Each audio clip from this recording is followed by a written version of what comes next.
subscribe to the Maya Revenge Stories channel, like this video, and support me further by hitting the hype button so this story can be heard by even more people. I woke at 6:12 in the morning to the sound of metal prying at the lock of the apartment I bled to buy. Through the peephole, my mother held a crowbar. My sister clutched a box of documents. My father stood behind them, certain this door would yield. The real shock wasn't the crowbar, it was their calculated punctuality, a hostile takeover before dawn. I didn't know yet that this was a heist wrapped in the word family. My name is Alina Price. It was just past 6 in the morning when the pounding began. It was not the hesitant knock of a neighbor checking in. It was not the polite rapping of a delivery driver. It was the heavy, rhythmic thud of an execution order. Someone was standing outside my front door, and they had come with a calculated purpose. I rolled out of my bed.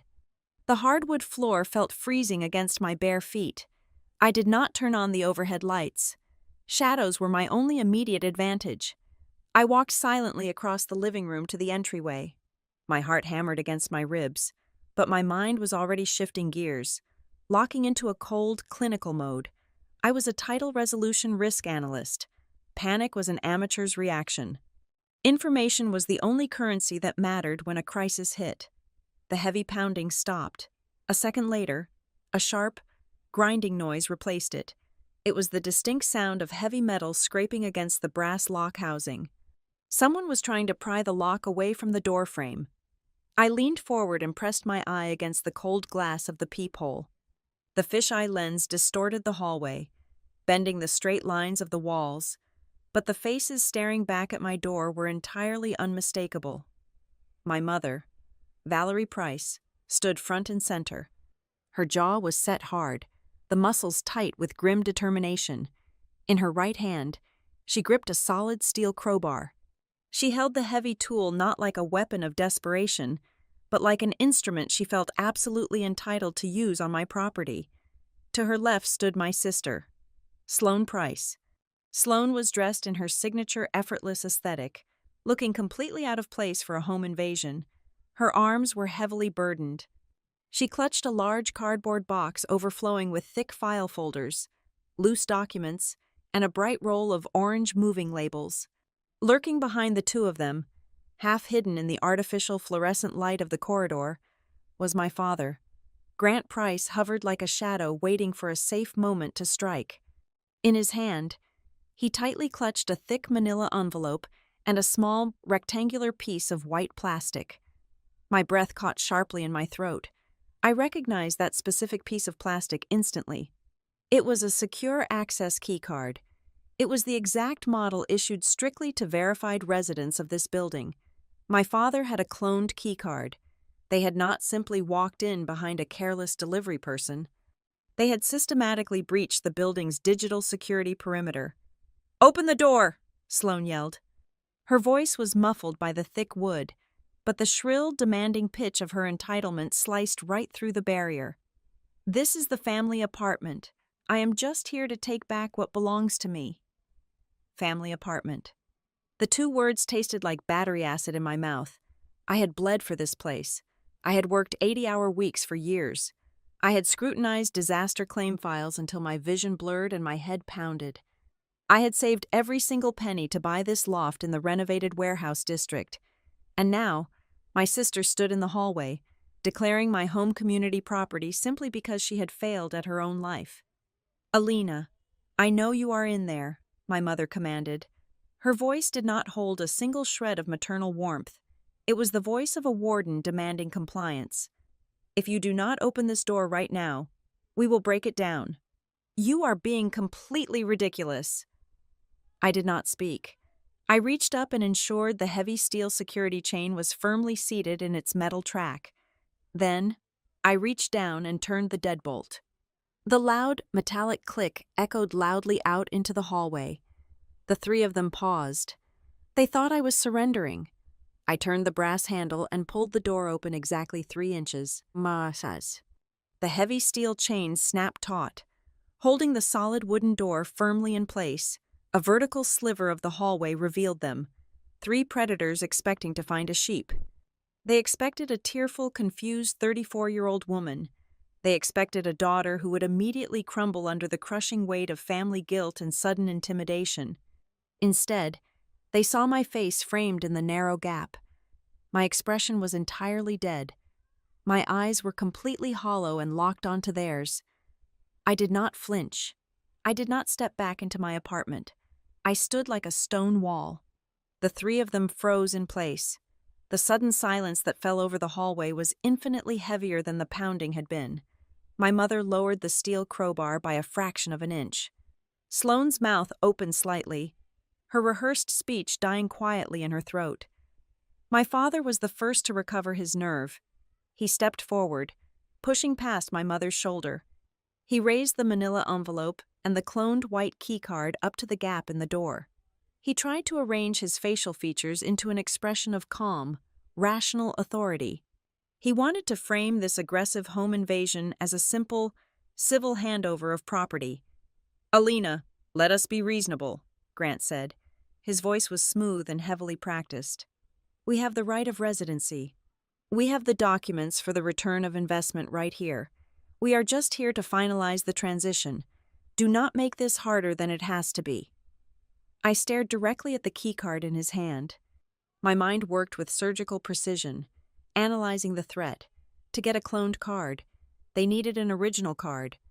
To get an original, they needed to have intercepted a welcome packet, or bribed a staff member, or forged a secondary authorization form. They had been planning this strike for weeks. They had mapped out my defenses. "The moving truck is parked right downstairs," Sloane sneered. Stepping up quickly beside my father, she puffed out her chest, trying to project dominance. She spoke as if victory was already a foregone conclusion. She spoke as if her velvet sofa and overpriced decorative pillows would be sitting comfortably in my living room in a matter of minutes. "The movers are charging by the hour. Open the door, Alina. You are embarrassing yourself." "You have 10 seconds to leave," I said. My voice was dangerously quiet. It was the exact, emotionless tone I used when catching a fraudulent claim file at work. "Before I call the police—" "You will not call the police on your own family," Valerie snapped, raising the heavy crowbar again. The metal glinted harshly under the hallway lights. "I will pry this door right off its hinges if I have to." She stepped aggressively forward, wedging the flattened end of the crowbar toward the narrow gap in the doorframe. Before the cold steel could make contact with the wood, a quiet click echoed down the hall. 4 doors down, a brass lock turned. The heavy door cracked open. A sliver of darkness appeared, and then the unmistakable square of a smartphone camera lens poked out into the light. A neighbor. They were recording everything. At that exact second, the building's hallway security alarm tripped. A piercing, high-pitched siren shattered the morning quiet. A strobe light at the far end of the corridor began flashing a blinding red warning. The building management system had been alerted to the tampered entrance and the escalating noise. The Price family flinched violently, reacting as if they had been struck by lightning. Valerie dropped the crowbar to her side, her face flushing with sudden, frantic rage. Sloane let out a sharp gasp, hugging the cardboard box tight against her chest, her eyes darting wildly toward the glowing red light. Grant shoved the legal documents and the cloned keycard deep back into his jacket pocket. Stepping backward instantly, they were furious. They were entirely ready to tear me apart. But they were ultimate cowards in the face of public exposure. The recording camera lens and the blaring siren instantly stripped away their artificial power. Their grand, aggressive takeover had been aborted before it could fully detonate. "This is not over, Alina," my mother hissed. Her eyes were venomous, burning with a promise of retribution. "You owe us—" "Let us go," my father muttered, grabbing my mother by the arm. "The police will be here in 2 minutes." They turned and fled quickly toward the emergency stairwell. Sloane struggled under the awkward weight of her moving boxes, her expensive heels clicking frantically against the polished concrete floor. I watched them through the narrow gap until the heavy fire door slammed shut behind them. I closed my door. I slid the primary deadbolt home. I locked the secondary deadbolt. I checked the steel chain one final time. The silence of my apartment wrapped tightly around me. My hands were shaking, but not from fear. The adrenaline surging through my veins was pure, cold, and electric. My phone vibrated violently on the kitchen counter. I walked over and picked it up. The bright screen lit up with an urgent text message from the building manager. The message read that someone had submitted an emergency residency authorization request for my unit at exactly 5:41 this morning. I needed to contact the management office immediately. I stared at the glowing screen. 5:41. They had not just shown up to intimidate me into handing over the keys.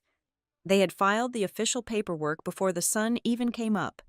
They wanted the building system to legally recognize them as residents before they broke my lock. It was a perfectly timed, legally orchestrated siege. I set the phone down on the cold granite counter. I took a deep, steadying breath. They wanted a brutal war over documents and legal technicalities. They had absolutely no idea they had just declared war on a professional risk analyst. 4 months ago, the world was quiet. I had just returned to Pittsburgh after 18 months of living entirely out of suitcases. For a year and a half, my reality had consisted of rental cars, cheap motel coffee, and disaster zones. My job at Halcyon Title Resolution required me to parachute into the chaotic aftermath of hurricanes, wildfires, and floods. I spent my days sifting through mountains of ruined property records, untangling complex ownership disputes, and rooting out post-disaster title fraud. I was deeply, fundamentally exhausted. My bones ached with the kind of fatigue that sleep could no longer cure. I craved roots. I craved a heavy door that locked behind me, a space that belonged to absolutely no one else. That was when I found the loft. It was a sprawling, open space in a renovated warehouse down by the riverfront. It had exposed red brick walls, massive industrial windows that let the morning light flood in, and heavy timber beams holding up the high ceilings. I poured every single dollar of my hazard pay, my field deployment bonuses, and my accumulated savings into the down payment. It was the first time in my life I had acquired enough capital to secure something permanent. When I announced the purchase to my family, they reacted with a sudden, overwhelming warmth that should have been my absolute first warning. I had spent my entire adult life as the independent, slightly detached daughter, purposefully keeping a safe distance from the endless cycle of financial and emotional crises that defined the Price household. I was the reliable background character, but suddenly, upon signing the deed, I became the center of their universe. My mother, Valerie, insisted on hosting a massive welcome home and congratulations dinner. The dining room table groaned under the weight of a heavy pot roast, roasted root vegetables, and 3 expensive bottles of wine. The atmosphere in the house was thick with a cloying, performative affection that made my skin prickle. My father, Grant, sat at the head of the table, suddenly fascinated by the mundane, bureaucratic details of real estate transactions. He poured me a large glass of red wine and casually interrogated me about the closing process. He asked about the escrow timeline, the specific title insurance agency I used, and the exact spelling of my legal name on the final recorded deed. At the time, I brushed it off as a father taking an awkward, belated interest in his daughter's career field. Across the table, my sister Sloane swirled her wine and offered a smile that did not quite reach her eyes. She leaned back in her upholstered chair and joked that it was about time someone in the house bought something actually worth living in. She laughed, but the sound was sharp and brittle, carrying an undercurrent of raw envy. I knew exactly why. Sloane was currently drowning in a sea of hidden debt. For 2 years, she had tried desperately to build a luxury lifestyle content brand on social media. She had leased expensive cars, rented designer clothes, and booked lavish trips she could never actually afford, all to project a flawless image of effortless wealth to strangers on the internet. The brand had completely imploded just weeks before I returned to Pittsburgh. Her credit cards were maxed out, her sponsors had dropped her, and her meticulously curated digital life was crumbling into pieces. Yet, instead of panicking, she spent the entire evening talking vaguely about how a brand new space with the right industrial aesthetic would be the perfect catalyst for her grand professional comeback. I was too tired to read between the lines. I wanted so desperately to believe that we had outgrown our old dysfunctions. I wanted to believe that age had mellowed my parents and humbled my sister. I forced myself to accept their sudden interest as genuine familial love. It is an incredibly dangerous thing, letting your guard down just because you are too exhausted to hold the shield up anymore. They moved in on my fatigue with quiet, surgical precision. After dinner, while we cleared the porcelain plates, Valerie put a warm, comforting hand on my shoulder. She told me I looked absolutely dead on my feet. She offered to take my closing documents, my insurance binders, and my appliance warranty paperwork to organize them into a neat filing system at her house. She said I was far too busy and far too drained from moving to deal with tedious administrative chores. Shortly after, Grant casually asked if I could print him a copy of the loft floor plan. He claimed he wanted to review the layout to check the fire egress routes and evaluate the structural integrity of the window locks. He played the role of the protective, handy father to absolute perfection. I agreed to send him a digital copy, feeling a brief, foolish flicker of gratitude for his concern. The true nature of their celebration revealed itself when dessert was served. Valerie stood up at the head of the table, gently clinking her silver dessert fork against her crystal wine glass to command the room's attention. Her eyes were bright, and her smile was unnervingly wide. She raised her glass high and declared that this new property was a beautiful opportunity for the whole family to start over. She toasted to fresh starts, shared resources, and new horizons. As she spoke those words, a strange, silent choreography unfolded. Both Valerie and Grant subtly shifted their gaze away from me and looked directly at Sloane. It was an instinctual, microscopic movement, but in that split second, the air in the dining room shifted heavily. They looked at my sister as if the exposed brick and the high timber ceilings already belonged to her. They looked at her as if my new address was nothing more than the pre-purchased stage set for her highly anticipated redemption arc. A cold knot tightened instantly in my stomach. The exhaustion momentarily cleared from my mind, replaced by a sharp spike of defensive clarity. I set my glass down on the table. The heavy base hit the wood a little too hard. I looked my mother directly in the eye and corrected her. I stated, very clearly and deliberately, that I loved them, but this apartment was strictly mine. It was my money, my name on the 30-year mortgage, and my personal sanctuary. I said it was not a family project, and it was not a shared asset. The silence that followed was suffocating. Then, the gaslighting began. Valerie let out a high, dismissive laugh, waving her hand in the air as if swatting away a pesky fly. She told me I was being overly dramatic and sensitive. Grant chuckled, shaking his head, and told me to stop being so defensive and selfish about my success. They completely bulldozed over my boundary, smoothly framing my clear statement of ownership as the paranoid rambling of an overtired, ungrateful woman. They exchanged knowing, sympathetic looks with each other, silently agreeing that I was simply having a stressful week and did not actually mean what I said. I left the dinner feeling like the solid ground beneath my feet had been quietly removed and replaced with quicksand. That night, I drove back to my new loft. The vast, empty space felt less like a sanctuary and more like a fortress waiting to be breached. I sat down on the cold hardwood floor in the center of the living room, surrounded by unpacked brown cardboard boxes. I reached into my leather tote bag and pulled out the thick manila welcome kit provided by the building management team earlier that afternoon. The front of the heavy envelope was sealed with a thick adhesive flap. I slid my index finger under the flap to tear it open, but the paper gave way far too easily. The adhesive was weak, slightly warped, and lacked the satisfying rip of a fresh seal.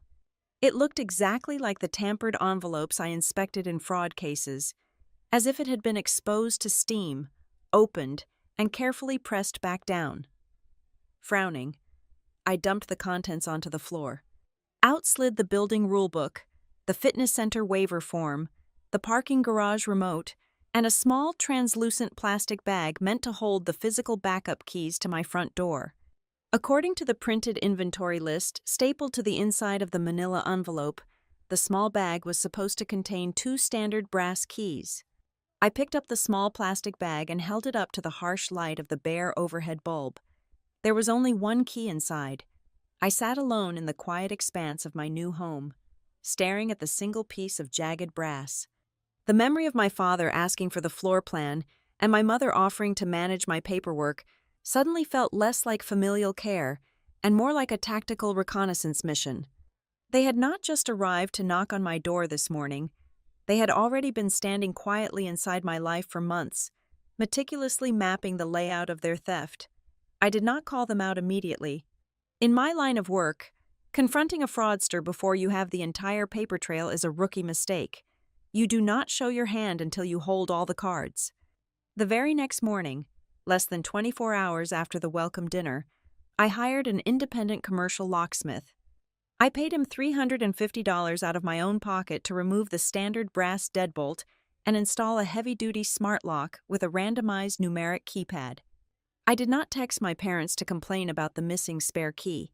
I played the role of the busy, oblivious daughter, quietly fortifying my walls while I waited to see what their next move would be. I did not have to wait long. 3 days later, the psychological warfare began in the digital space. I was at my desk at Halcyon Title, deep into a complex commercial property claim. When my phone vibrated, it was a social media notification. Sloan had posted a photograph. In the image, she was standing on the cobblestone sidewalk directly beneath my specific corner of the warehouse building. She wore a perfectly tailored blazer and held an artisan coffee cup, projecting the flawless image of a successful entrepreneur. It was the caption that made my stomach drop, feeling so incredibly blessed today. My amazing sister and I are teaming up to help me start over downtown. Huge things are coming for the new studio space. Watch this journey. She had tagged the exact neighborhood and pinned the location precisely to my building. She did not outright claim she owned the property, but she deliberately weaponized the ambiguity. She crafted a public narrative that we were partners, that this was a joint venture, a beautiful family triumph. Within 2 hours, the social pressure campaign hit me like a tidal wave. My inbox and messaging apps overflowed. Aunt Martha sent a long text message, praising me for finally stepping up and taking my sister in during her terrible financial hardships. An old college roommate messaged me, saying she loved seeing siblings buy real estate together. Then came the voicemails from the women in my mother's church congregation. Their voices dripped with that highly specific, passive-aggressive sweetness. They told me how Christian it was of me to share my blessings, how a good sister always provides a solid safety net. The trap was brilliantly designed. If I went online and publicly corrected Sloan, telling everyone she was a liar and had absolutely no right to my home, I would instantly become the villain. I would be the cold, selfish, corporate sister publicly humiliating a woman who was already down on her luck. The gaslighting had expanded far beyond the dining room table. They had successfully conscripted my entire social circle into enforcing their delusion. The following Tuesday, the attack shifted from social manipulation to documented legal encroachment. I retrieved my mail from the lobby lockbox. Nestled between a credit card offer and a grocery flyer was a crisp, heavy envelope bearing the building management's official logo. I tore it open in the elevator. It was a formal welcome letter. Dear resident, we are writing to thank you for promptly submitting the secondary occupant registration form. We have processed the background check and look forward to welcoming Sloan Price to the community on the 14th of this month. The 14th, that was exactly 1 week away. I marched straight into the management office on the ground floor. I demanded to see the physical registration file. Kevin, the assistant property manager, looked confused but slid a photocopied packet across his wooden desk. I stared at the pages, my vision narrowing to a pinpoint. There was my signature at the bottom of the authorization page. It was a decent forgery, mimicking the sharp angles of my handwriting, but the pressure of the pen was all wrong. But the forged signature was not the most horrifying part of the document. At the very bottom of the second page, stamped perfectly in dark blue ink, was an official state notary seal. It carried a registration number, an expiration date, and a name: Grant Price, Notary Public, my own father. He had used his state-issued legal authority to notarize a fraudulent contract against me. He had weaponized his professional credentials to legitimize a document I had never seen, granting my sister formal documented tenancy in my home. He was laying down a concrete legal foundation to bypass my consent entirely. I walked out of the office and immediately dialed my mother. My voice was dangerously low, vibrating with a cold fury I could barely contain. I asked her point blank what they were doing. Valerie answered with a tone of mild, patronizing exasperation. It was the exact voice one might use to soothe a toddler throwing a tantrum in a grocery store. "Oh, Alina, please stop making a mountain out of a molehill. It is just a simple paperwork shortcut." I told her forgery was a felony, not a shortcut. She scoffed, a sharp, dismissive sound over the phone speaker. Sloan just needed a prestigious address to secure some new vendor contracts for her brand reboot. Your father simply expedited the administrative side so she would not lose the deals. Why are you being so difficult? Every family is flexible with these little things. You are completely overreacting to a minor misunderstanding. A minor misunderstanding. She was actively rewriting reality while I was forced to live in it. At home, I was the hysterical, ungrateful daughter refusing to help her kin. Out in the world, I was the generous savior they had invented for social media points. I was being suffocated by their conflicting narratives. By Friday afternoon, the physical invasion manifested. I stepped off the elevator on my floor and stopped dead in my tracks. Stacked neatly against the brick wall right beside my front door were 4 large, heavy commercial shipping boxes. I walked closer and read the shipping labels. They were addressed to Sloan Price, utilizing my exact apartment number. The return addresses belonged to high-end textile manufacturers and imported lighting distributors. She was not just sending personal mail here. She was legally establishing my apartment as the commercial headquarters for her business. As a title analyst, I knew exactly what this meant. If she received business inventory here, if her corporate mail arrived here, removing her would eventually require formal eviction proceedings. She was building a paper trail of residency so thick that the local police would eventually declare it a civil matter and refuse to intervene. But the absolute climax of their quiet siege arrived on Monday morning. I was reviewing a complicated property deed at work when my personal email chimed. It was an automated alert from my local utility provider. I logged into my account portal to check the monthly billing statement. My eyes scanned the digital dashboard. The account holder section no longer displayed my name alone.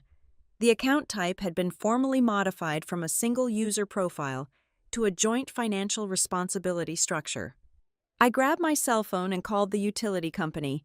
I sat on hold for 42 excruciating minutes. When a customer service representative finally answered, I demanded an explanation for the unauthorized account change. The representative was cheerful and utterly unhelpful. "Yes, ma'am. I see the update right here. We received the digital authorization form to activate the shared billing mode yesterday afternoon. The form was authorized utilizing your verified electronic signature profile. Your sister, Sloan Price, is now an equal authorized co-payer on the account." I hung up the phone and stared blankly at my computer monitor. The office around me faded away into a dull hum. They did not just want a spare key. They did not just want a temporary place for Sloan to crash while she rebuilt her shattered life. By attaching her name to the utility bills through digital identity theft, my family was fundamentally altering the legal structure of my household. They were tethering her financially to the property, creating a documented history of joint fiscal responsibility. They were wrapping their fingers tightly around my life, slowly and methodically choking out my sole ownership, all without ever stepping foot inside my living room. I hung up the phone with the utility company and did not scream. I did not throw my cell phone against the exposed brick wall. I did not call my mother to demand a tearful explanation, nor did I drive over to their house to confront my father. Emotion is a massive liability when you are dealing with systemic, calculated fraud. I closed my eyes, took one long, ragged breath, and forcefully compartmentalized the betrayal. When I opened my eyes a moment later, I was no longer a disappointed daughter or an exhausted sister. I was a senior risk analyst, and a hostile entity was actively attempting to compromise my primary asset. I walked over to the kitchen island and opened my encrypted work laptop. I bypassed the standard desktop and created a new, highly secure master directory on my solid-state drive. I titled it simply Evidence Archive. I began dragging and dropping every single piece of digital documentation I possessed into that folder. I saved the automated utility email as a raw text file. I scanned the forged secondary occupant form I had retrieved from the property manager. I uploaded the high-resolution photographs I had taken of the commercial shipping labels slapped across the heavy boxes currently resting in my hallway. Then, I initiated a forensic deep dive into the digital footprint of my own life. I logged into the resident portal administrative dashboard. Because I was the primary leaseholder and the verified owner, I possessed back-end access to the raw server logs regarding my specific unit. I exported the raw data to a massive spreadsheet and began filtering the columns by timestamp, internet protocol address, and action type. The hidden architecture of their invasion emerged instantly. It was not a chaotic, desperate scramble. It was a highly organized, methodical campaign of intrusion. I found a successful login recorded at 2:14 in the morning on a Tuesday. I traced the internet protocol address. It originated directly from the residential broadband network registered to my parents' suburban house. I found another login at 11:45 at night on a Thursday. During that specific session, the user had downloaded the building's guest access policies, the strict rules for commercial deliveries, and the exact legal specifications required for altering a lease structure. Furthermore, I discovered a hidden mail forwarding rule buried deep in the settings. Someone had programmed the system to automatically intercept and digitally forward any correspondence containing the words title, insurance, or deed to a secondary, anonymous email address. They were systematically studying the architecture of the building's bureaucracy to map out the weakest points in my perimeter. Staring at the glowing screen, a chilling, fragmented memory surfaced from the depths of my intense field deployment days.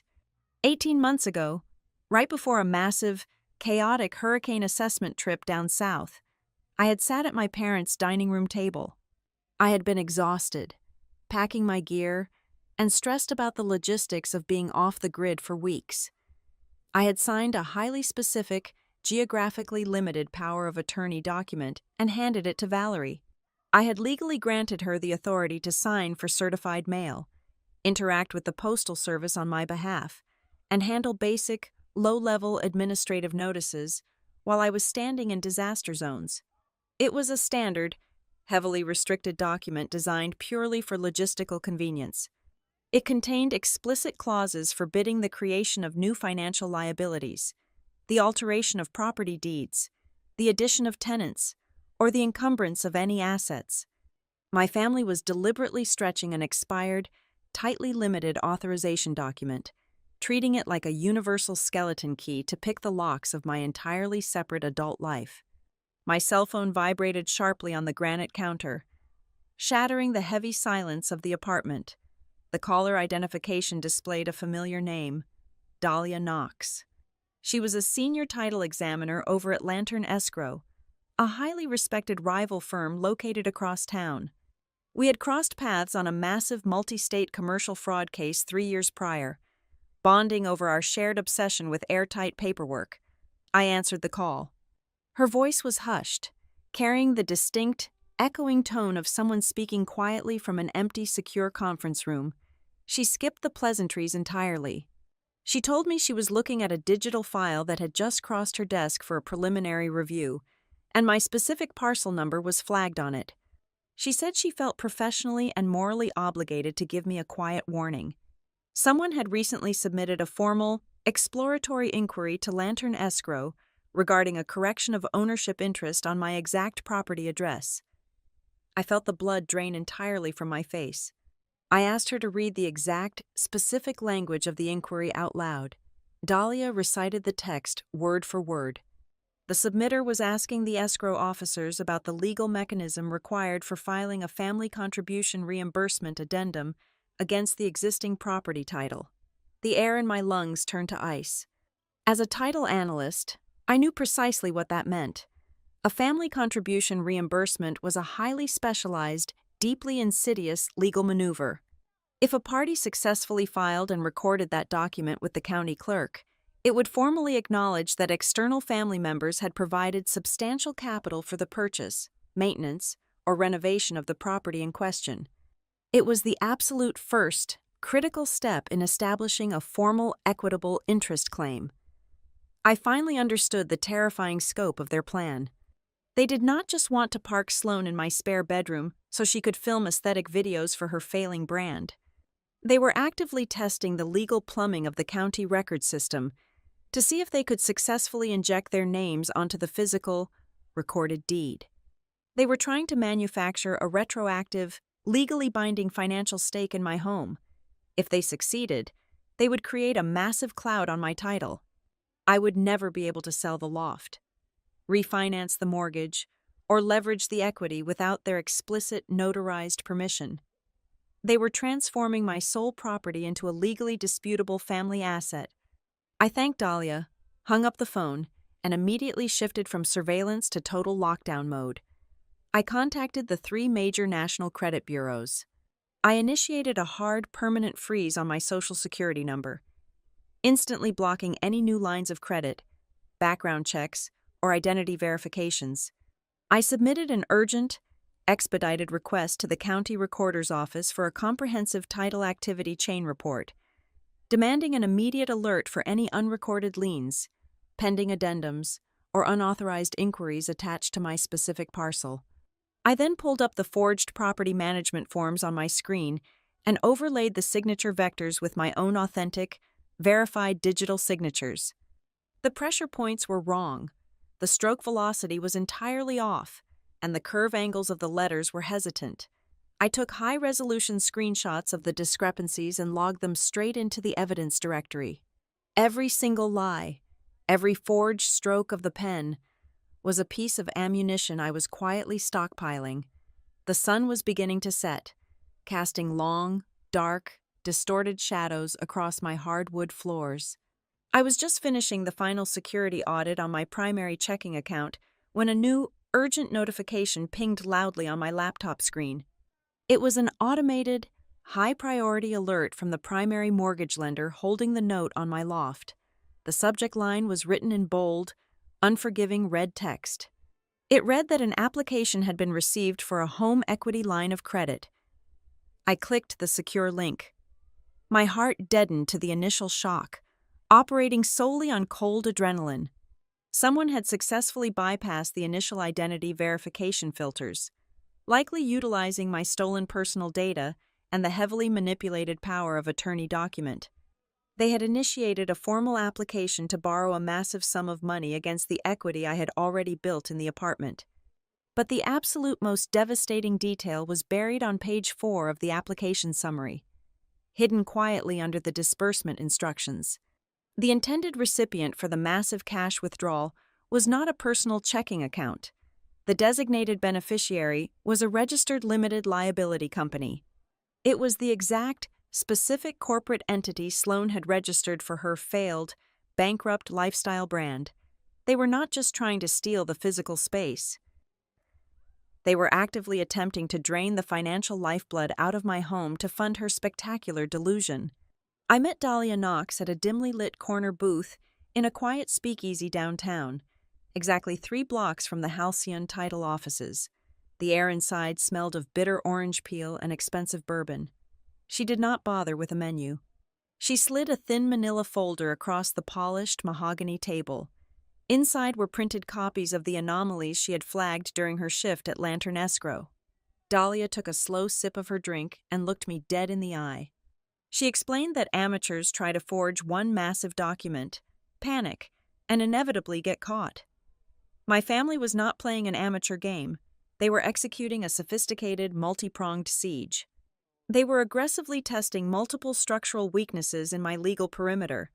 If I successfully blocked one path, they had 2 more alternative routes already in motion. She held up 3 fingers, counting off their attack vectors. Prong 1 was the physical occupation. establishing formal tenancy through forged management forms, and the convergence of Sloan's commercial mail to create a legally binding residential footprint. Prong 2 was the social engineering, with Valerie controlling the narrative so completely that our entire community would turn against me if I dared to fight back. Prong 3 was the financial strike, the home equity line of credit designed to bleed the property dry and encumber the title before I even realized the veins had been cut. I opened my work laptop right there in the leather booth. I needed to connect the digital fingerprints immediately. I pulled up the raw header data from the home equity loan application alert I had received earlier in the day. I ran a standard trace on the originating Internet Protocol address. It did not bounce back to my parents' residential suburban house this time. The geographic tag pinned it to a commercial industrial park on the absolute edge of the city limits. It was the exact street address of my father's old automotive repair shop. My mind locked onto a seemingly throwaway comment Grant had made at the welcome dinner months ago. He had loudly bragged to the table about fronting the cash for emergency plumbing and structural renovations before I moved my furniture in. I logged into the county clerk's public access portal and ran a wildcard search of his name against my specific property parcel number. There it was. A preliminary notice of a mechanic's lien had been quietly drafted.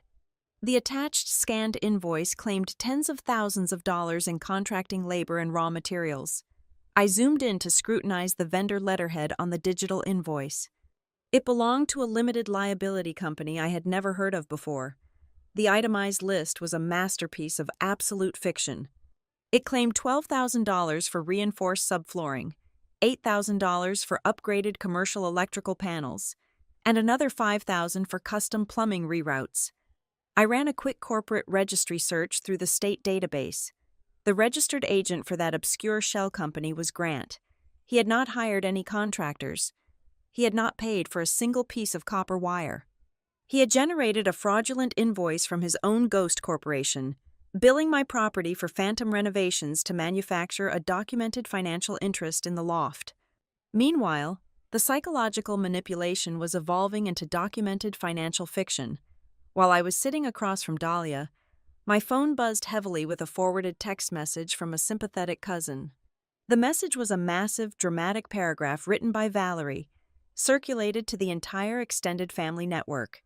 In it, my mother explicitly claimed she had generously advanced the entire down payment for my loft straight out of her own retirement savings. She was actively painting my hard-earned financial independence as her own charitable achievement, framing me as an ungrateful, unstable child trying to steal the family nest egg. I felt a cold, calculated rage settle deep into my chest. I did not text my cousin back. Instead, I accessed my secure banking portal and pulled the complete wire transfer history for the real estate closing date. Every single cent of that down payment was forensically traceable. I highlighted the incoming deposits. Half of the capital came directly from my Halcyon Title payroll account, composed entirely of my base salary and hazard pay from field deployments. The other half came from the legal liquidation of a municipal bond I had cashed out 2 months prior to the closing. Staring at the digital record of that specific bond, a strange discrepancy finally caught my attention. I remembered how fiercely Valerie had guarded my physical documents over the years. She had kept that specific certificate locked inside a heavy steel firebox in her bedroom closet. She only surrendered it to me 5 years ago because Halcyon Title required original financial disclosures for my federal security clearance. She had handed it over with a tight, resentful smile, telling me I was casually cashing out her decades of hard work. But as I clicked into the original maturity documents I had requested from the broker, the paperwork told a completely different story. The bond had been purchased decades ago, funded entirely by a private family trust. The sole grantor of that trust was my maternal grandmother. The legal terms explicitly stated the funds were to be dispersed directly to me, and only to me, upon reaching my 30th birthday. Valerie had not saved a single penny of that money. She had simply hidden its true origin from me for my entire adult life, weaponizing my own inheritance by pretending it was a massive financial gift from her own pocket. My grandmother had left me a lifeline to ensure I could escape. and my mother had spent years successfully convincing me it was a heavy leash she held the other end of. I closed the banking tab and opened my social media application. I needed to see exactly how far Sloan had taken the charade. Her business page was a masterclass in aggressive manifestation and consumer fraud. She had posted 3 new video teasers in the last 4 hours. She filmed tight, ambiguous shots of the exposed brick and the high industrial windows, carefully avoiding any wide angles that would reveal my personal furniture. The captions were escalating dangerously. She was no longer just talking about starting over. She was actively mobilizing external capital. She proudly announced a grand opening date for her new premium content studio, tagging high-end local photographers and promising her remaining skeptical investors that this new flagship location would resurrect her brand. But the most damning evidence was in the comment section. I saw replies from local small business owners confirming they had already wired non-refundable deposits of $500 each to secure early access to the studio space. She was running a massive financial scam and utilizing my physical address as the bait. Dahlia leaned across the small table, tapping a perfectly manicured fingernail against the dark wood to pull my focus back to the present moment. She reached into her bag and handed me one last piece of paper. It was a slightly blurry photograph of a commercial receipt, passed to her quietly by a trusted contact who handled logistics for local staging companies. I took the paper and held it up to the dim light of the bar. It was a booked reservation confirmation for a heavy-duty commercial moving truck. The registered client name was Sloan. The final destination address was my loft. I looked down at the exact date the reservation was placed and fully processed by the rental company's billing department. It was booked exactly 14 days before the morning they showed up in my hallway with the steel crowbar. The realization hit me with the precise, staggering force of a physical blow. They had not come to my door that early morning to negotiate an arrangement. They had not come to have a difficult family conversation or to aggressively beg for a temporary favor. The social media posts, the forged notary stamps, the ghost renovation invoices, and the fraudulent loan applications were all part of a synchronized, meticulously planned timeline. They had scheduled the moving truck 2 full weeks in advance. They had marked the exact day and the exact hour they intended to execute the hostile takeover. Every single criminal action was premeditated, calculated, and signed in ink long before my mother ever picked up that steel tool. I folded the commercial receipt in half and placed it carefully into my leather bag. I thanked Dahlia, paid the bar tab, and walked out into the cool, sharp evening air. The lingering panic was completely gone now, replaced entirely by the sterile, absolute clarity of a seasoned professional preparing a final devastating audit. They had built a massive, intricate house of cards directly on my property line, and I was going completely pull the bottom card out. I did not immediately drop the hammer. In the high-stakes world of asset recovery, premature confrontation is a fatal error. If you corner a desperate animal without understanding exactly what it is running from, it will bite right through the bone. I needed to know the exact depth of the abyss my family was falling into. To systematically dismantle their siege, I had to quantify their desperation. I utilized the public county property tax portal during my lunch break. I pulled the assessment and payment history for the 4-bedroom suburban house I grew up in. The screen loaded, populating rows of bright red delinquent notices. My father had not paid the property taxes in 3 years. He was hiding a massive, compounding tax lien. Worse, a catastrophic balloon payment on a secondary mortgage he had secretly taken out was due in exactly 45 days. The suburban house was not just underwater. It was actively sinking toward imminent foreclosure. I pivoted my search to the county civil court records. I entered Valerie's name. It took less than 2 minutes to find the judgments. She was drowning under the crushing weight of maxed-out retail credit cards and aggressively finalized medical collection accounts. For years, she had meticulously curated an image of comfortable middle-class stability, attending church luncheons and hosting holiday dinners while quietly suffocating under a mountain of hidden debt. She had always spun a subtle narrative that I was the cold, distant daughter who owed the family my success. Now I understood the architecture of her guilt trips. She was not just protecting my sister. She was grooming me to be the financial savior when their house of cards inevitably collapsed. The pieces snapped together with terrifying clarity. The loft was never meant to simply serve as a temporary aesthetic background for Sloane to shoot her social media videos. It was a fully realized escape hatch. It was a lifeboat designed to carry all three of them when the bank finally arrived to padlock their front door. They intended to move in, physically occupy my space, and use the fraudulent home equity line of credit to pay off their suburban debts.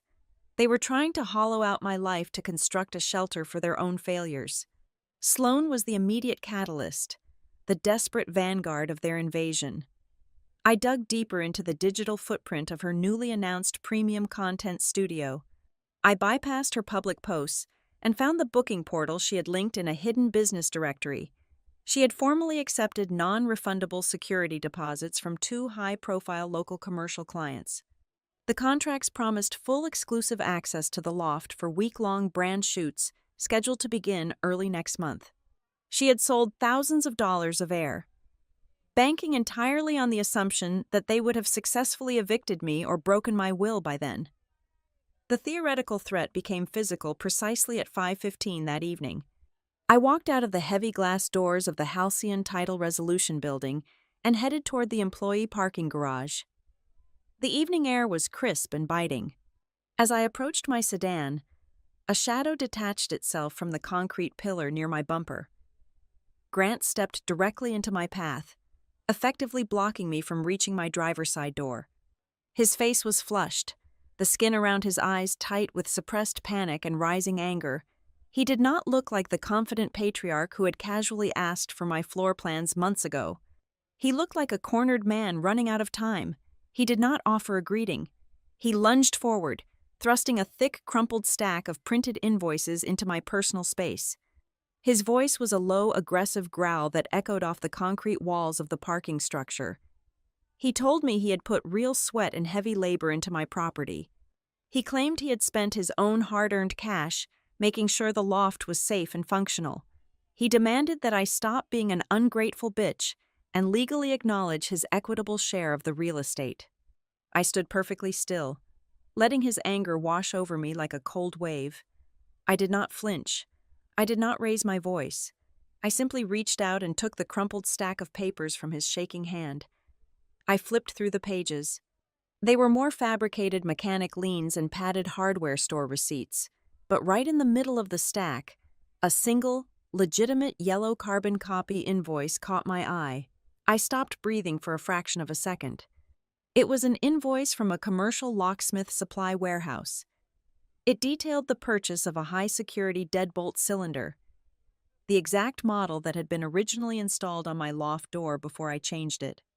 I looked at the printed transaction date at the top right corner of the yellow paper. The purchase was dated 9 days before I had even sat down at the title company to sign the final closing documents. My father had quietly purchased and prepared replacement lock hardware for a property I did not even legally own yet. In his blind rage to prove his financial contribution, he had just handed me the absolute smoking gun. He had unintentionally provided documented, physical proof that his plan to control the access to my home was premeditated long before the ink was ever dry on my deed. I folded the yellow invoice neatly, slid it into my blazer pocket, and handed the rest of the crumpled garbage back to him. I looked him dead in the eye, told him to step away from my vehicle, and pressed the unlock button on my key fob. He was too stunned by my absolute lack of emotional reaction to stop me. I got in, locked the doors, and drove out of the garage, leaving him standing alone in the dim fluorescent light. The next morning, I officially brought down the thunder. I walked into the downtown offices of Jonah Mercer, a ruthless real estate litigator I had worked with on a dozen corporate fraud cases. He did not ask me how I felt. He asked me for the evidence directory. I handed him the encrypted drive. Within 2 hours, Jonah was dispatching aggressive, legally binding data preservation demands across the city. He fired official spoliation letters to the secondary mortgage lender, legally commanding them to freeze and retain every single byte of data related to the fraudulent home equity application.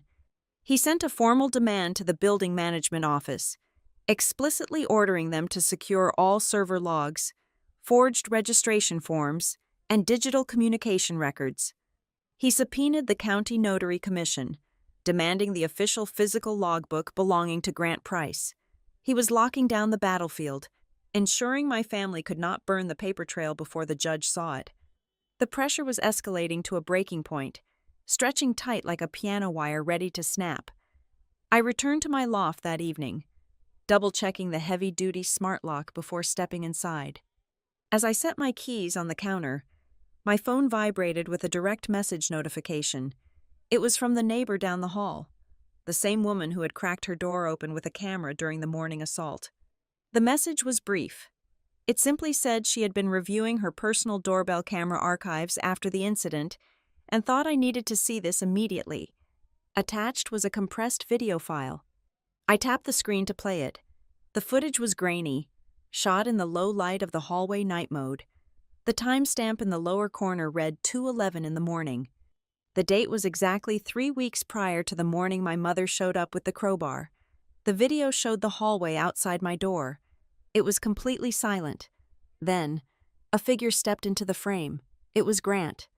He was wearing a dark jacket, moving with an eerie, practiced silence. He stepped up to my door, pulled a small white plastic keycard from his pocket, and pressed it against the electronic sensor pad above the handle. A tiny green light flashed on the sensor.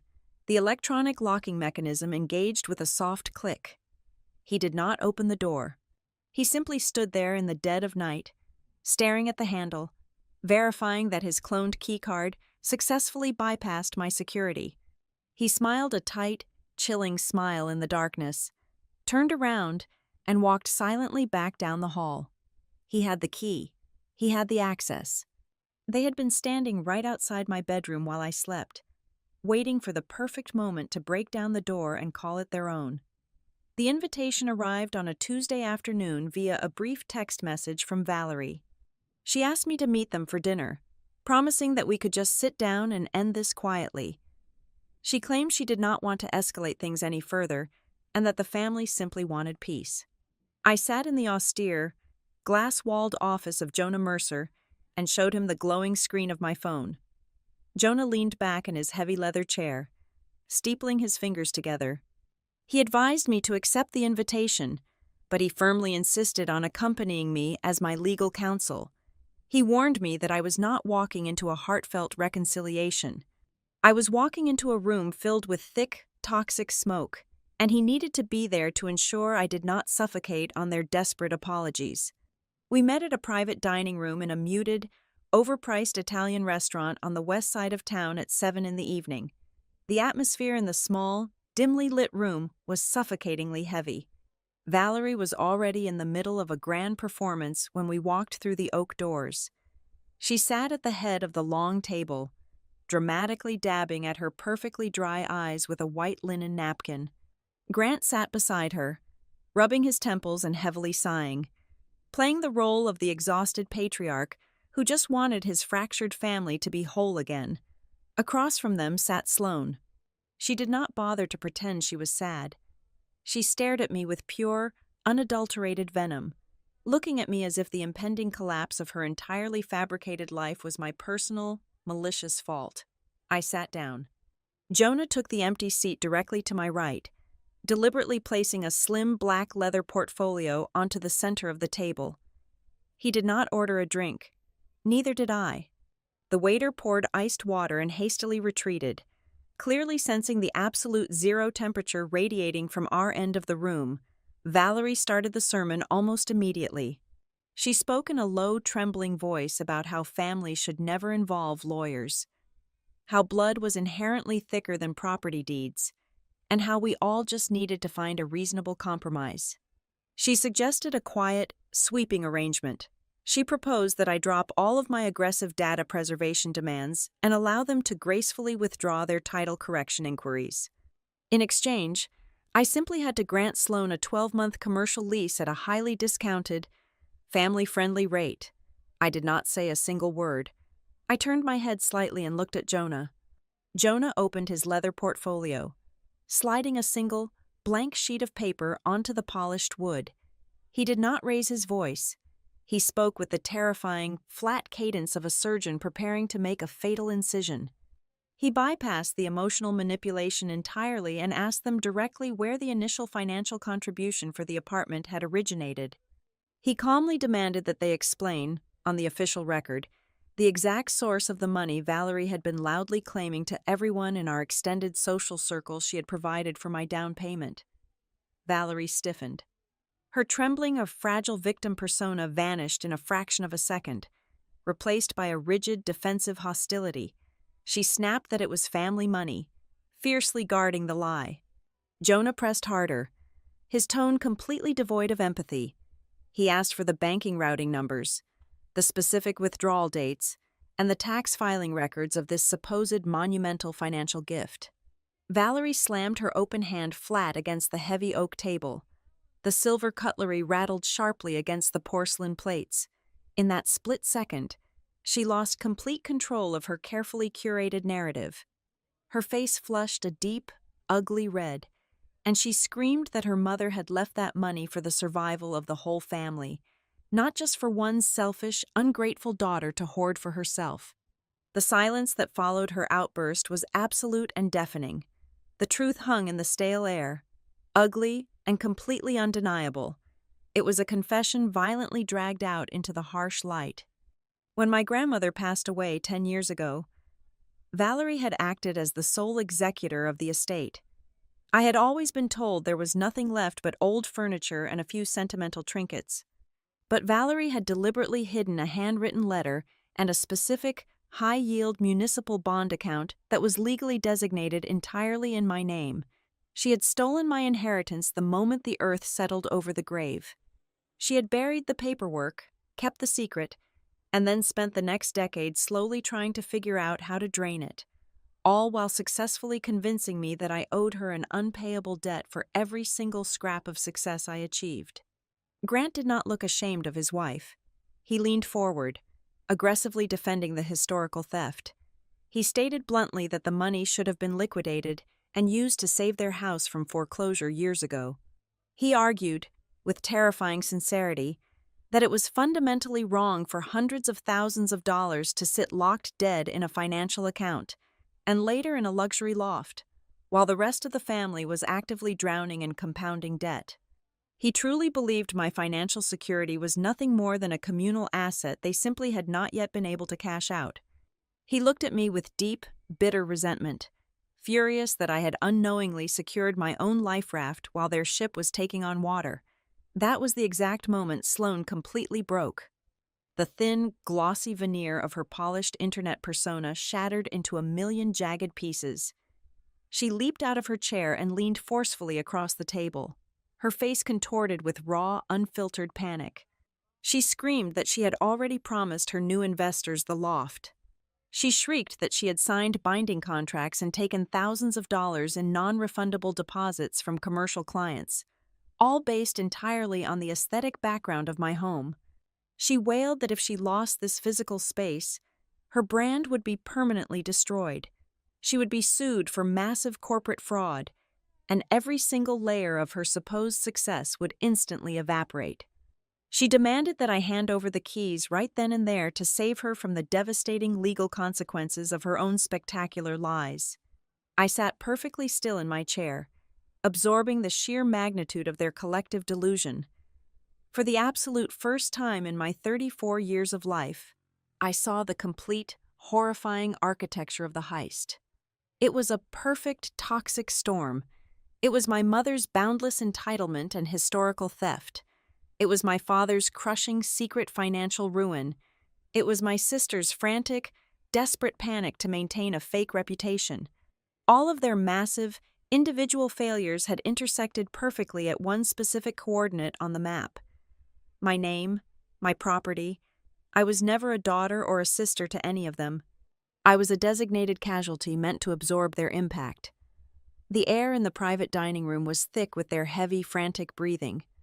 They had laid all their ugly, desperate demands on the table, waiting for me to finally break, waiting for the lifelong conditioning of family guilt to finally force my ultimate compliance. Jonah did not let them breathe another word. He reached into his portfolio one last time. He did not shout. His voice was colder than the melting ice in the untouched water glasses. He looked directly at my father. He stated that earlier that afternoon, a county judge had compelled the immediate production of the official notary public journal registered to Grant Price.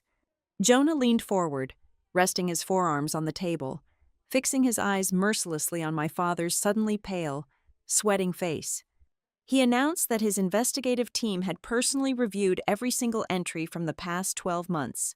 There was not a single line, not a single signature, and not a single fingerprint in that entire official ledger that matched the registration number stamped onto Sloane's forged residency application.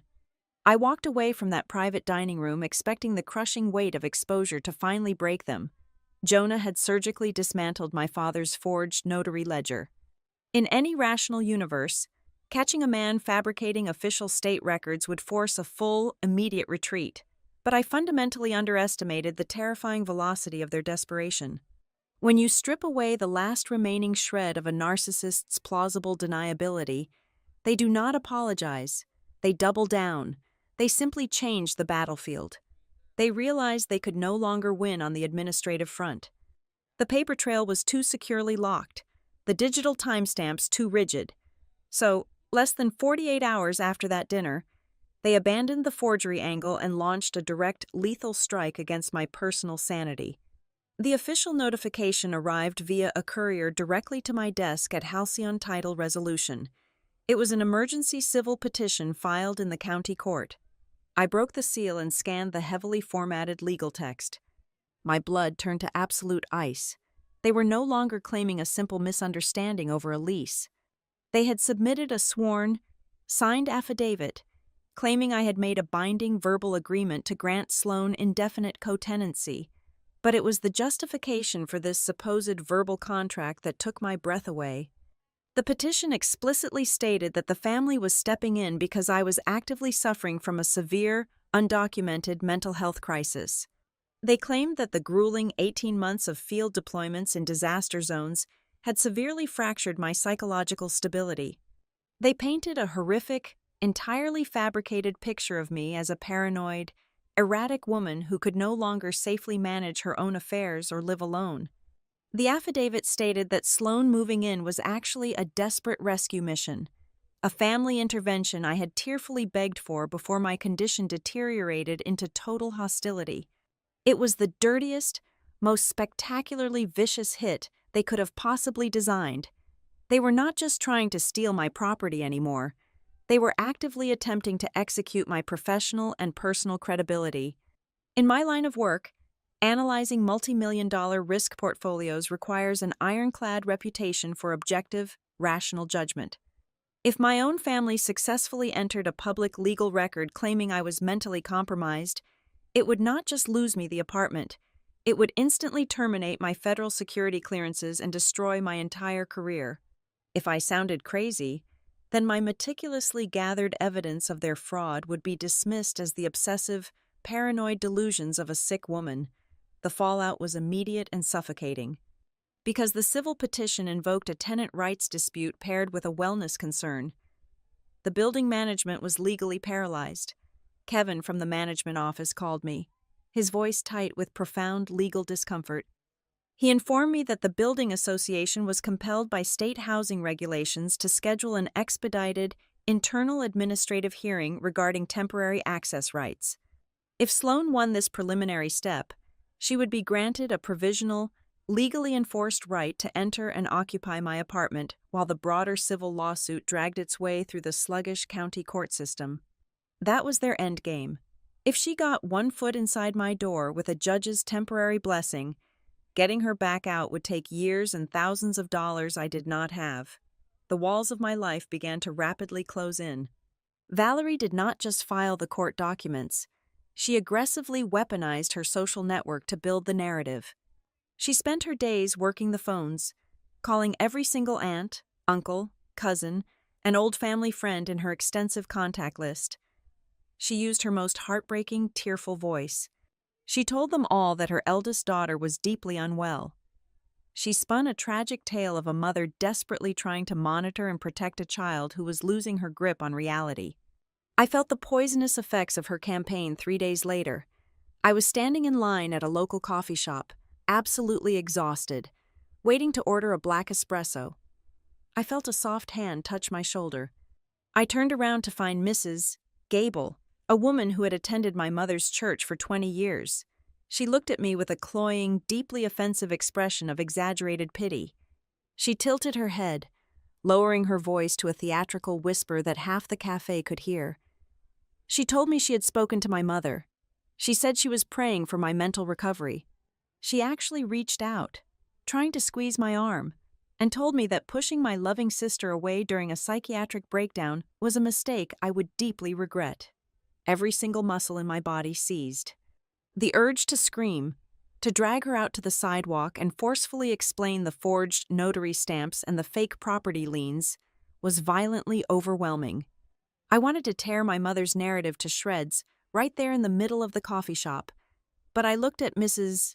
Gable's sympathetic, completely brainwashed eyes, and a cold, brutal realization washed over me.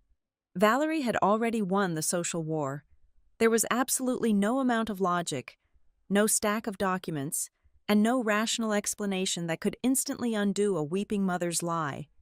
If I reacted with the anger I genuinely felt, I would only visually confirm their exact story.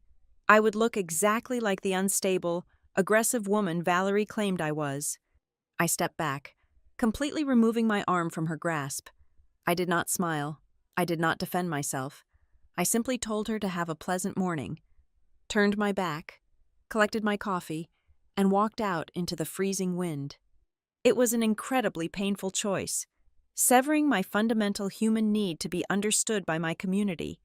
I had to let them all believe I was broken. I had to let my mother play the martyr. I intentionally locked away my pride and poured every single ounce of my remaining life force directly into the counter-offensive file. Social vindication meant absolutely nothing if I lost the roof over my head. I needed a legal slaughter, not a public apology. Behind the scenes, my chosen allies were operating with terrifying efficiency. Dahlia Knox bypassed the standard bureaucratic delays at the county recorder's office. She leveraged every professional favor she had accumulated over a decade in the title industry to pull a fully certified, deeply authenticated chain of title for my parcel. She secured the hard copies, heavily stamped with the official state seals, proving unequivocally that no other human being had ever possessed a fractional claim to the deed. Meanwhile, Jonah Mercer was ruthlessly cornering the secondary mortgage lender. He successfully legally compelled the bank's fraud department to release the exact internal digital timestamps of the home equity application. The data log proved the loan was initiated from my father's commercial garage internet protocol address, precisely at a time when my work badge scans proved I was physically locked inside the Halcyon Title Secure server room across town. It was an airtight, indisputable alibi against their financial forgery. Downstairs in my building, Kevin, despite his hands being tied by the upcoming administrative hearing, did the one critical thing I needed. He quietly archived the raw, unedited master file of the security camera footage from the morning they attacked my door. He preserved the high-definition video of my mother wielding the heavy steel crowbar and my father clutching the cloned access card, ensuring the digital file could not be mysteriously corrupted or automatically deleted by the server's 30-day overwrite protocol. We were building an impenetrable fortress of hard data, while my family continued to happily construct their castle of emotional lies.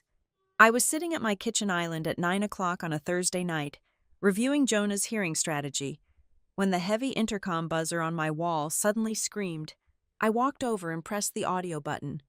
The nighttime security guard's voice crackled through the cheap speaker. He sounded highly apologetic. He told me there was a legal process server standing in the lobby, legally demanding access to my floor to serve official court documents. I told the guard to send him up. I already knew the administrative hearing was scheduled. I assumed it was simply the formal notice of the exact date and time. I opened my front door. A tired-looking man in a cheap windbreaker handed me a thick, yellow envelope, asked me to confirm my first and last name, and walked quickly back toward the elevator. I closed the door, slid the heavy deadbolt shut, and tore the top off the envelope.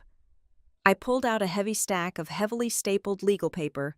It was not the notice for the building association hearing. It was a brand new, aggressively escalated civil claim. Grant had officially filed a massive lawsuit for the immediate reimbursement of $55,000. The deeply fabricated itemized list claimed extensive costs for structural renovations, emergency plumbing labor, and general family contracting services. But the final paragraph was the true, lethal poison. The lawsuit formally petitioned the county court to place an immediate, encumbering mechanics lien directly against the title of my apartment until the fabricated debt was paid in full. They were legally attaching their fake numbers to my real asset. It was a calculated, devastating move to completely freeze my property, rendering it entirely unsellable and untransferable while they battered down my doors. The siege was no longer just outside in the hallway. It had officially wrapped its heavy chains completely around the foundation of my home. The text message arrived on my phone exactly at 6 p.m. on the night before the administrative hearing. It was from Valerie. The tone of the message was abruptly different from the aggressive, frantic social media campaign she had been waging for weeks. She named a high-end, dimly lit cocktail lounge located in the lobby of a boutique hotel downtown. She promised me that if I simply came to meet them, if I was finally ready to be reasonable and behave like a proper daughter, the family would immediately withdraw all civil petitions and mechanic liens. She swore we could just keep everything private and settle this quietly without a judge. I forwarded the location directly to Jonah Mercer. I did not ask for his permission. I simply informed him of the venue. Jonah immediately replied that he was picking me up in 20 minutes. When my family chose that hotel lounge, they were banking on a specific psychological dynamic. They wanted a private, intimate ambush. They wanted to surround me with disappointed sighs, tearful eyes, and the suffocating heavy weight of lifelong familial guilt. They fully expected me to walk into that room alone, emotionally exhausted, and ready to surrender my keys just to make the nightmare stop. They did not expect a seasoned corporate litigator to walk in right beside me. We found them sitting in a semicircular leather booth, tucked into the darkest corner of the lounge. The ambient noise of clinking martini glasses and soft jazz music masked the sheer tension radiating from their table. Valerie had dressed down, wearing a simple cardigan, explicitly playing the role of the heartbroken, weary mother. Grant sat stiffly, nursing a bourbon. Sloane was aggressively tapping her manicured nails against the glass table, her eyes darting nervously toward the entrance. When Jonah slid into the leather booth directly next to me, placing his sleek black briefcase onto the table, the psychological advantage they thought they possessed instantly evaporated. Valerie's jaw tightened. Her carefully rehearsed tears dried up before they even had a chance to form. Grant sat up straighter, his posture shifting from paternal disappointment to cornered hostility. My father did not waste time pretending this was a loving reconciliation. He reached into the inner breast pocket of his suit jacket and pulled out 2 sheets of cheap, standard printer paper. He slid the stapled pages across the smooth glass table toward me. It was a typed, unnotarized settlement agreement. I looked down at the words. The sheer, breathtaking audacity of their demands was printed in plain black ink. The contract stipulated that Sloane would be granted immediate, unrestricted commercial usage of the eastern half of my loft to operate her content studio. It demanded that Valerie receive permanent, unrestricted access to my secondary bedroom for designated family storage. Finally, it outlined a strict, non-negotiable monthly payment plan where I would directly reimburse Grant for the $55,000 of entirely fabricated family investment costs he claimed to have spent on my property. If I signed this piece of paper, they would magnanimously drop the lawsuit claiming I was mentally unstable. They were holding my professional sanity hostage for a permanent lease and a massive cash payout. I did not touch the paper. I simply stared at it. The heavy silence stretched on too long for Sloane. Her polished, aesthetic internet persona completely fractured under the weight of the quiet rejection. She leaned forcefully across the glass table, her face twisting into an ugly mask of pure, unfiltered panic. She completely lost her cover. She shrieked, keeping her voice just low enough to avoid alerting the bartender, that she absolutely needed the keys by tomorrow morning. She confessed that weeks ago, she had already sneaked into my building behind a delivery driver. She had hired a professional photography crew to shoot her entire luxury branding campaign right in the main architectural corridors of my floor. She had built her entire grand launch, accepted massive financial deposits from high-paying clients, and promised her remaining skeptical investors a grand opening based entirely on the aesthetic of my specific loft.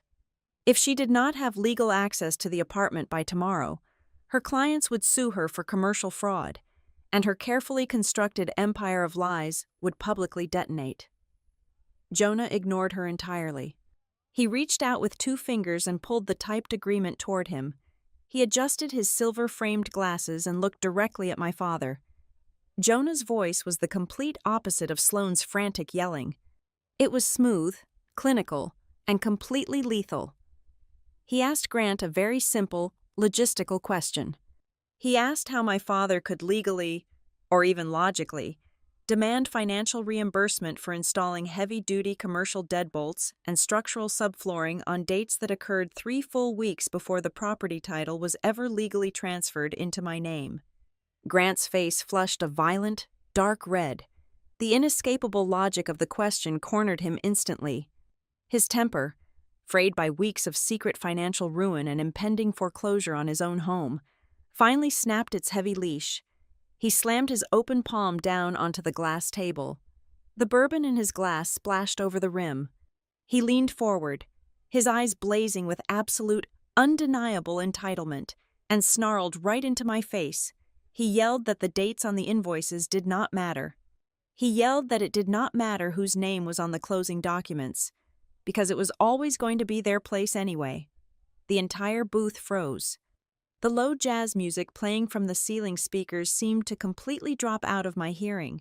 It was the confession I had been waiting for, yet hearing it spoken aloud felt like a physical knife twisting in my ribs. It was no longer a desperate argument about a temporary favor. It was not a misunderstanding about shared family resources. My father had just explicitly admitted that my apartment was never viewed as my personal achievement. Before I even signed the final mortgage papers, before I even packed my first moving box, they had already collectively decided to take it from me. They had looked at my years of grueling, exhausting labor in disaster zones and simply seen a convenient down payment for their own salvation. Valerie gasped sharply, her hands flying up to cover her mouth. She realized instantly what her husband had just done. She frantically tried to do immediate damage control, stammering that Grant was just exhausted, that he was using a poor figure of speech, that his words were being twisted by my aggressive lawyer. Jonah did not let her finish her sentence. He calmly snapped his black briefcase shut. He did not raise his voice, but the absolute authority in his tone silenced her immediately. He informed them, speaking as if he were reading a weather report, that there would be no settlement signed tonight. He calmly stated that by 9 o'clock tomorrow morning at the administrative hearing, he was officially executing sweeping legal subpoenas. He promised to force the immediate production of Grant's physical notary journals, the encrypted building access logs proving the nighttime keycard testing, the exact internet protocol data from the fraudulent mortgage application, and the certified financial tracing of the municipal bonds. I stood up from the leather booth. I looked down at the 3 people sitting across from me. 2 distinct, overwhelming emotions crashed into each other inside my chest. The first was a profound, hollow agony. It was the agonizing, final death of any lingering hope I possessed. I knew, with absolute certainty in that moment, that my family had never viewed me as a human being to be loved, protected, or celebrated. I was simply a resource to be harvested, a piece of machinery designed to keep their sinking ship afloat. But wrapping tightly around that grief was a glacial, absolute coldness. The emotional mourning period was officially over. The final battle had arrived, and I was entirely ready to burn their illusions to the ground. I turned my back on them and walked out of the hotel lounge. I stepped out into the freezing night air, took a deep breath of the city smog, and felt truly awake for the first time in months. I did not sleep a single minute that night. I sat on my sofa in the dark, watching the headlights of cars passing over the distant river bridge. At exactly 4:48 in the morning, my cell phone screen illuminated the dark living room. It was an encrypted email notification from Dahlia Knox. I opened the message. Dahlia had spent her entire evening calling in extreme favors at the county probate archives, digging deep into the sealed, historical records of my grandmother's estate closure. Attached to the email was a high-resolution digital scan of a very old, yellowed piece of paper. It was the original, handwritten letter from my grandmother. I zoomed in on the cursive handwriting. The text was devastatingly clear. My grandmother had explicitly instructed the estate lawyers to place the municipal bonds into a highly restricted account solely under my name. But it was her reasoning that provided the ultimate weapon. She wrote that she was intentionally hiding this money from Valerie because she knew her daughter's reckless financial entitlement would eventually destroy the family. She wrote that this money was meant to ensure I had a safe place to live that no one in the family could ever take from me. It was the final, lethal piece of ammunition. The letter completely obliterated Valerie's decade-long lie about generously providing the family money for my down payment. As the sun began to rise over the industrial warehouses, I printed the letter, slid it into my pristine legal file, and prepared to take my life back. The emergency injunction hearing convened at exactly 9 in the morning inside a sterile, windowless arbitration room at the county courthouse. The air conditioning hummed a low, mechanical drone, a fitting soundtrack for the clinical dismantling of a family. The building management's legal representative sat near the back, waiting for the presiding magistrate to issue a definitive ruling on the temporary access rights. My family arrived 10 minutes early, perfectly dressed for the roles they intended to play. Valerie wore a soft, pastel cardigan, her makeup applied to make her look pale, exhausted, and deeply maternally concerned. Grant carried a thick manila folder clutched against his chest, wearing a rumpled suit and the heavy, burdened expression of a father who had been pushed to his absolute breaking point by an unstable child. Sloane sat between them, her head bowed, producing a single, perfectly timed tear every few minutes. They were fully prepared to flood the room with emotion, hoping the heavy tide of family drama would completely wash away the rigid structure of logic and law. They did not understand that my lawyer, Jonah Mercer, did not deal in emotions. He dealt exclusively in timelines.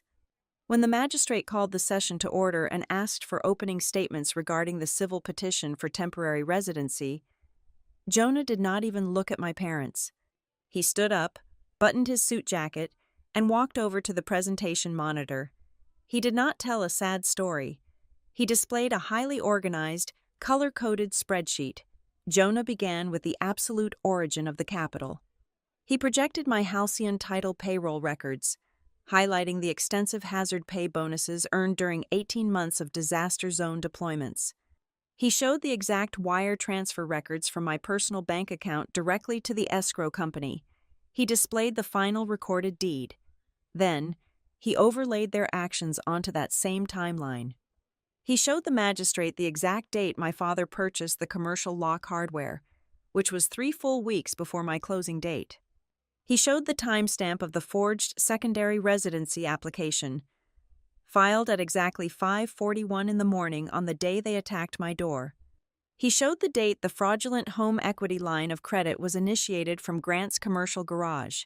The magistrate, a stern woman with sharp eyes, stopped taking notes and stared intently at the screen. The suffocating cloud of Valerie's maternal concern began to instantly evaporate under the harsh, blinding light of hard data, to solidify the financial perimeter.